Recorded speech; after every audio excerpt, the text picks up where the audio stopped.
3 initiates in Mdantsane in the Eastern Cape died this week after their hut burnt down, rather. The Cooperative Governance and Traditional Affairs Portfolio Committee says it's key for persons responsible for the lives of initiates to adhere to the Customary Initiation Act regulations. The Act requires that those tasked with the responsibility of looking after initiates to be extra vigilant during the lengthy initiation period. For more on this, we're joined by Contralesa General Secretary Zolani Mvika. Thank you very much, sir, for your time this evening. What should we understand about why this continues to thrive, where you see young men lose their lives when they go for initiation? Yeah, good evening to Ndagaramela as well as the viewers of Newzroom. Well, we are quite perturbed as well as the Congress of Traditional Leadership to hear of the recent death of the 3 initiates. And we have learned that it is as a result of their hut having caught fire. And yes, whenever an initiation traditional season commences and continues, if there is even one single death, it causes absolute discontent, not only to the institution of traditional leadership, but to the nation at large. This is a very important national ritual of the rites of passage from boy initiate is supposed to die there. But the issue of the fire is quite really unfortunate, even though we have not yet had the causes of that fire. In respect of the question that you are asking, that each and every initiation season we have seen the deaths of young initiates in the Eastern Cape for at least the last 10 years. It is really something that is more than just the cause for concern. In fact, to call it the cause for concern is an understatement. To us, it is a disaster that needs to be arrested so that it is stopped once and for all. There are a number of things that are a causality to some of these deaths. Up amongst those reasons is the fact that there are a number of bogus initiation schools which have created a mayhem as well as so much fatalities to a point wherein this could easily be called a genocide. And we want to make a clear call that to all of those criminals, because this is a pure act of criminality. The bogus initiation schools are set up in order for some scoundrels to make money at the expense of the lives of the young people. So the law enforcement agencies should actually come very hard on all of these. And we don't want to shift the responsibility from us as the institution of traditional leadership, because we take custodianship of the ritual itself.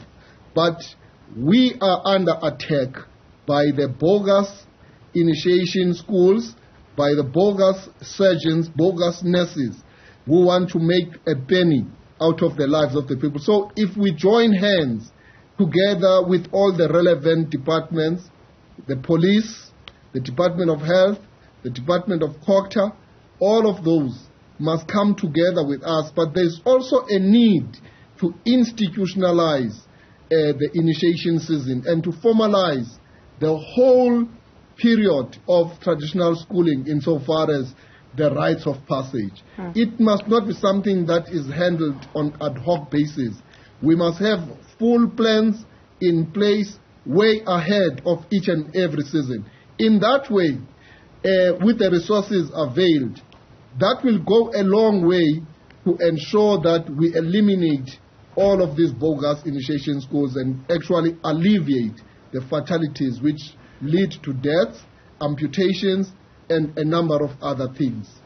Mvika, this genocide relies on supply and demand, and so these bogus institutions, what drives people or families to them? Because there's also a lot of pressure for some young men or men to go to the initiation school when it's initiation season. I ask, maybe in terms of affordability, does the average or is the average family able to afford everything that goes with it, from the beginning right up until until the end when they come out of initiation, and there must be a celebration at home. And so are we looking at affordability so that families are not driven to these bogus institutions?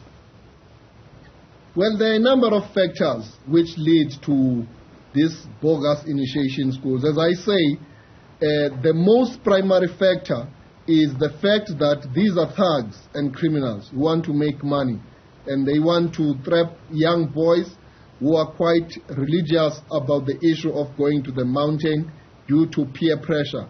But there are rules and regulations in place. I wouldn't paint all the families with the same brush, because many families are actually aware of the procedure, the process that needs to be followed in order to check in your children in an initiation school. But what happened is that there are children, young children, who go outside the scope and the stewardship of their families and want to go and check themselves in there. And it is in that context that the bogus initiation schools do not follow the rules, whereas the formal and official recognized initiation schools, they cannot check in anyone without the consent of the parent, without the necessary paperwork which points to that young initiate having gone through all the preparation process, which includes medical checks and everything that is related to that, which includes checking if the age is right. When you do an audit of the children who end up dying in the bogus initiation school, 1, we find out that they are under age. 2, that they did not go through the medical checks which they need to go through. 3, that the parents were not involved to give consent for them to go through.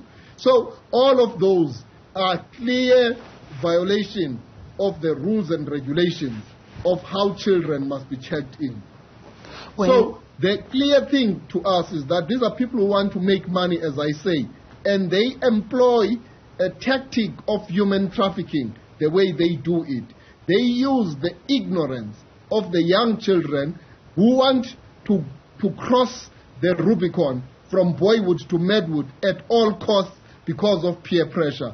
So we're making a clarion call to the children not to go and check themselves in. But secondly, there is nothing that we can do about criminals who accept them against the fact that they are not following the rules. But all we are calling for is that the law enforcement agencies must come very hard on the part of the bogus initiators, because they are the ones who are at fault. But we must admit that in some of the formal schools, some children actually die as a result of dehydration and other things. But those are quite minimal, factors. So I'm saying that we have managed to alleviate a number of problems when we speak about the formal acceptable schools which have been accredited by the Institution of Traditional Leadership. The problem really points onto the bogus. That's where the problem is. And then unfortunately, just for the purpose of time, you mentioned the words peer pressure and young men being under pressure to cross the Rubicon from boyhood to manhood at all costs. What does that do to the psychology of young men who will then bypass the system, won't get permission from their parents, won't speak to anybody, and would rather go to these institutions? Well, it points to the point that I'm emphasizing, that they are irresponsible adults who are criminals, who allow them to go through. In other words, they allow them to violate their rights. But what we need to do is to actually up the game insofar as public education, in terms of conscientizing these children as they grow up. So the issue of formalization and institutionalization of the initiation season actually means that even at a formal school, there must be some workshops for male children that they get taken through. There has to be some way of a social and psychological preparation for them.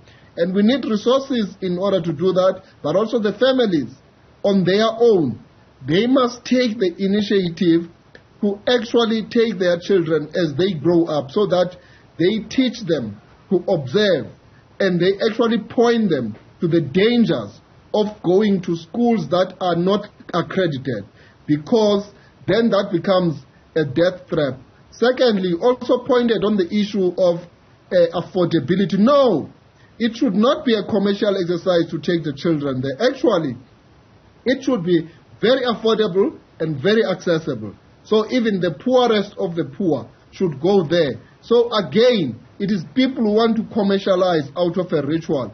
The issue of finances is really linked to the issue of food as well as the maintenance whilst they are still there. And it must be kept at a lowest level so that everybody can actually afford it. So those who want to make money will obviously increase the prices, but we are saying that there shouldn't be an issue. This is not a transaction. This is a ritual. And therefore, people must be very reasonable.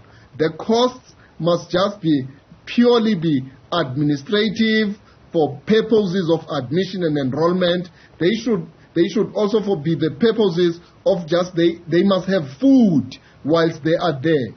You know, just the ordinary minimal upkeep in the mountain and in the forest. But it can't be an issue of commerciality. And we condemn it in the strongest terms possible of any people who want to make money out of a very important national ritual like the rites of passage from boyhood to manhood. And as I say, government must come to the party to work with us quite very closely so that ahead of time we can do troubleshooting, prevent, as they say, prevention is better than cure. I mean, so many children have died, so many children have lost actually their manhood out of these criminals. So we need to come down on them heavily. Thank you very much for your time this evening. Contralesa General Secretary Zolani Mvika.